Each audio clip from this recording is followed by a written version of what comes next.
Estimado primero Pablo Uneus, espero que se encuentren todos muy bien, que hayan estado trabajando en las actividades de la asignatura y que, bueno, comencemos esta semana con toda la energía del mundo para seguir adelante en esta asignatura y en esta materia, en este contenido de la segunda unidad tan interesante como el texto argumentativo, ¿ya? Para la clase de hoy vamos a seguir trabajando con el objetivo de aprendizaje número 9 y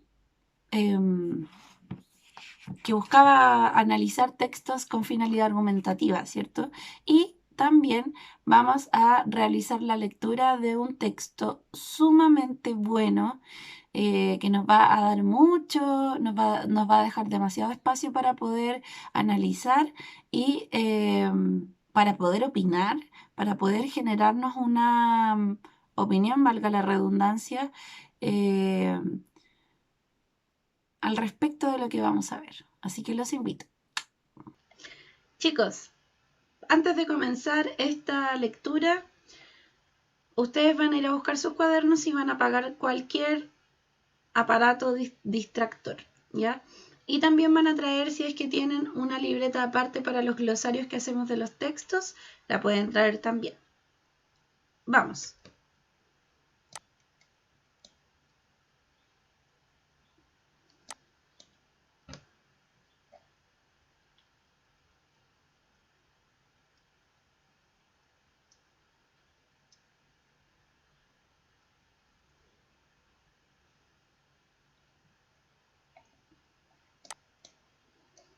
Ya chicos, vamos a hacer la lectura del texto El orgullo del mestizaje de William Ospina. Este texto está presente en la página 320. Comenzamos. Hace poco, en una de esas academias de no sé qué que abundan en nuestro país, oí a un viejo jurista decir que somos indudablemente españoles. Jurista, chiquillos, está ennegrecida, así que nos vamos abajo, buscamos el significado y lo copiamos en nuestra lista, en nuestra libreta de glosario o en el cuaderno donde nosotros escribimos nuestros vocabularios por lo general. ¿Ya? Ustedes saben, el título del texto, ¿cierto? El orgullo del mestizaje. Y número 1, jurista, 2 puntos. Persona que ejerce una profesión jurídica como un abogado o un juez.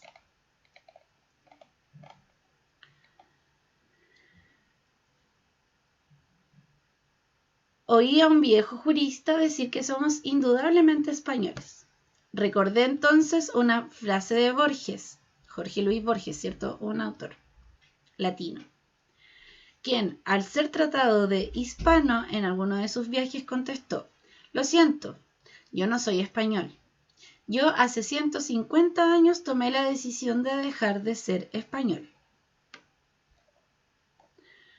Como la constitución que gobernó a Colombia durante 4 generaciones fue redactada por Miguel Antonio Caro, un gramático al que le gustaba hablar en latín y que, sin salir nunca de la sabana de Bogotá, gobernaba estos trópicos como si estuviera en el Imperio Romano, muchos aquí crecieron con la idea de pertenecer solo a la tradición occidental, la Colombia de la Constitución de 1886.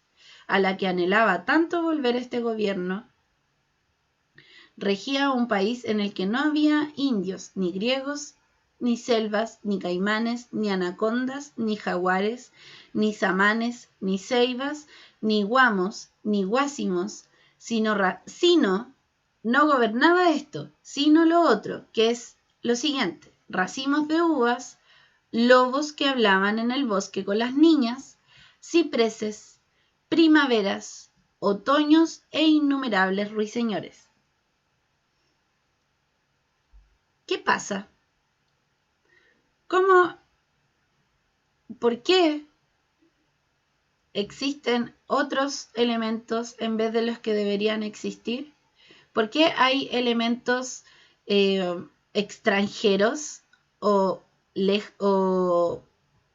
inventados quizás. Por ejemplo, el de la Caperucita Roja. Obviamente acá dice lobos que hablaban con niñas en el bosque. Lo perdí, no sé dónde está. Pero dice eso. ¿Por qué? Sigamos leyendo. Un país inventado en la sabana. Un país inventado en la sabana. En la sabana donde originalmente debería haber selva, ¿cierto? En realidad no hay selva, hay un bosque de cipreses, que son árboles importados, ¿cierto? Desde España. Un país de blancos, católicos, liberales, donde se celebra el Día de la Raza, que no era la india ni la negra, el Día del Idioma, que no era el Sikwani ni el Tunevo, un país de muebles vieneses, de humor británico, o como diría Leon Grave, de chismes, catolicismo y una total inopia en los cerebros. Hoy aquí es fundamental el término inopia, ¿cierto? Pobreza, indigencia. Wow, está diciendo que hay inopia en los cerebros, por lo tanto, pobreza intelectual. Acá nos encontramos con la primera pregunta que ustedes deben responder en sus cuadernos. ¿En qué sentido era un país inventado? Chiquillos, tienen que desarrollar las ideas desde ahora ya. 4 líneas de desarrollo mínimo para esta pregunta. 4. Póngale pausa al video para poder contestar la pregunta, pero necesito que la contesten en este momento porque después se les va a olvidar. Y para todas las preguntas ustedes pausan, contestan y le dan play de nuevo para que sigamos la lectura. Vamos. Bueno, luego de esa pausa, vamos a seguir leyendo, ¿ya? Lo bueno que tiene para nosotros ir a Europa es comprender que no somos europeos. Porque si tardamos en descubrirlo, los franceses, los españoles o los alemanes se encargarán de recordárnoslo. Volvemos entonces a América a descubrir de verdad quiénes somos. Empezamos a encontrar un sentido para la palabra mestizaje. Ahí hay un 2, ¿cierto? Por lo tanto, nos vamos a la pregunta número 2. ¿Qué significa mestizaje? Chiquillos, si ustedes no tienen ni idea de lo que significa mestizaje, piensen, en base a lo que hemos estado leyendo, ¿qué es lo que creen ustedes que es mestizaje? Si no tienen ni una idea, a pesar de lo que hemos estado leyendo, busque su significado y lo contesta. ¿Ya? Segunda pregunta en el cuaderno. Pause el video y luego play cuando ya la termine. Ya, seguimos entonces con la lectura. Hay quienes piensan que nuestra independencia de hace 2 siglos fue simplemente una rebelión de españoles contra españoles. Perdón. Que los de aquí expulsaron a los de allá, pero que todo se limitó a una suerte de guerra civil entre 2 maneras de ser español. Yo creo que lo que ocurrió fue mucho más complejo. Sin que importe el color de la piel, los nacidos en América somos algo más que españoles. Participamos de un mestizaje que puede ser racial, pero que es sobre todo cultural. El sentimiento de pertenencia a un mundo distinto, en gran medida todavía desconocido. La certeza de no poder reclamarnos de ninguna pureza racial, idiomática o cultural. La lengua que hablamos no es la que llegó a Europa, disculpen. Está llena ahora de matices distintos, tiene otro modo de nombrar las cosas, otra manera de pensar, otra respiración y otro ritmo. La religión católica está entre nosotros llena de sincretismos. Nueva palabra, vamos a buscarla, sincretismos. Combinación de distintas teorías, actitudes u opiniones. En el glosario, de fusiones de la divinidad europea con entidades y símbolos de la naturaleza americana, llena de animismos. Animismos, creencia en la existencia de espíritus que animan todas las cosas. De santería, de ritos africanos. Y basta ver nuestra literatura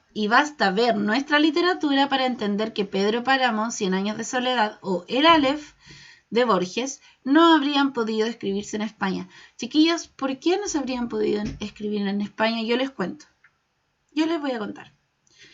Estas 3 novelas mencionadas por el autor son novelas que están cargadas de contexto. Están cargadas de ambiente. Están cargadas de creencias, de costumbres latinas, y no solo latinas, sino del país en el que fue escrito. ¿Ya? Por ejemplo, Colombia, en el caso de 100 años de soledad. Por supuesto, el autor, García Márquez, crea un ambiente nuevo, distinto. No sucede geográficamente en Colombia, pero el hecho de García Márquez ser colombiano, haber vivido en esa tierra, haber vivido toda su vida y haberse culturizado en ese ambiente, le da la opción de crear un texto cargado de esa mística latina, ¿ya? De esa literatura tan llena de creencias populares, ¿ya? Que la hacen muy rica. Un día le oí decir a un español que hemos exagerado mucho las diferencias y también la importancia de los hechos de la independencia. Según él, aquellos combates ni siquiera merecían el nombre de batallas. Tal vez, me imagino, porque no tenían suficientes muertos para que pudieran serlo en el sentido europeo del término. Chiquillos, ¿en qué momento los muertos hacen que una batalla sea importante o no? ¿Cómo va a suceder eso? ¿Cómo vamos a necesitar muertes para que algo sea importante? Eso es lo que hace ruido acá, quizás. Y yo me decía mientras tanto, este hombre no se dará cuenta de que cuanto más disminuya la magnitud de los combates, más vergonzosa hace la enormidad de las derrotas. Chiquillos, ¿qué significa esto? Vamos a hacer una pregunta entre paréntesis que les estoy haciendo yo en sus cuadernos. ¿Qué significa la expresión? Este hombre no se dará cuenta de que cuanto más disminuya la magnitud de los combates, más vergonzosa hace la enormidad de las derrotas. No es necesario que lo escriban entero. Estamos en el momento trabajando, por lo tanto, respondan en sus cuadernos nada más a qué hace referencia ese dicho, ¿ya? Ser derrotado en una batalla gigantesca puede darle a uno su tamaño de paladín, pero ser derrotado en una escaramuza lo convierte en un combatiente irrisorio. Paladín, caballero fuerte y valeroso. Escaramuza, riña o disputa de poca importancia, e irrisorio que provoca risa. 3 palabras nuevas. Personalmente me gusta mucho la palabra escaramuza e irrisorio. De todos modos, yo creo que es hermoso que una tierra que se conquistó con tanta sangre se haya liberado comparativamente con tan poca. Aunque los cultores de la sangre y de la dialéctica de las bajas, que también extasía a este gobierno nuestro, nos exijan que para nuestras victorias sean dignas, tiene que mostrar millares de muertos.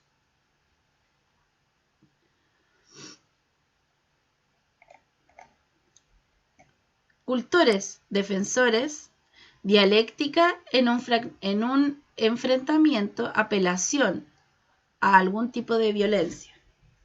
Y extasiar, exaltar o cautiva. Pero lo más importante es el mestizaje. En el bicentenario que se acerca no dejarán de aparecer los que se empeñen en creer que la independencia fue un error porque somos españoles y hemos debido seguir siéndolo. Y surgirá también, o ya ha surgido, la idea de que no somos españoles en absoluto, sino solo indígenas americanos, y que hasta hablar español es un error.